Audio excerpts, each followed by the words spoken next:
কচুর ডুগা কেটে সারাদিন কাজ করে দুপুরে ভাত খেলাম। আজকে সারাদিন কি কি করলাম দেখতে হলে আমাদের সাথেই থাকুন।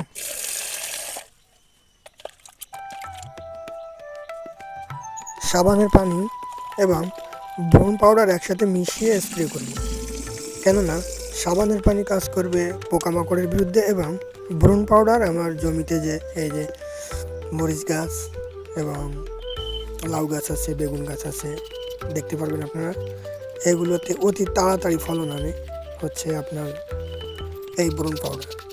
এই জন্য দুটো জিনিসই একসাথে দিয়ে স্প্রে করতেছি। দেখুন মাঝখানে পেঁপে গাছও লাগিয়েছি, কিছু পেঁপে গাছেরও ভালোই লক্ষণ দেখা যাচ্ছে। মরিচ গাছের কিন্তু নিচেও পোকা থেকে যায়, এই জন্য মরিচ গাছের পাতার নিচে এবং উপরে ভালোভাবে স্প্রে করতে হবে, যাতে পোকা কোনো অবস্থাতে না থাকতে পারে। এবং এটা 3-4 দিন পর পরই দিতে হবে, তাহলে আপনার আর কীটনাশক ব্যবহার করা লাগবে না। আর হঠাৎ করে আজকে একটা দারুণ জিনিস দেখতে পেলাম, আমাদের ক্ষেতের নারকেল গাছের পাশে একটা মাশরুম, এই বুনো মাশরুমকে খাওয়া যাবে কি না এটা নিয়ে সন্দেহ আছে। এখন দেখুন বেগুন গাছে স্প্রে করছি, বেগুন গাছের পাতা এবং গাছের ডগাগুলো খুব সুন্দর লাগছে, কোনো পোকায় আক্রমণ করতে পারছে না, কারণ আমি 3-4 দিন পর পর স্প্রে করি।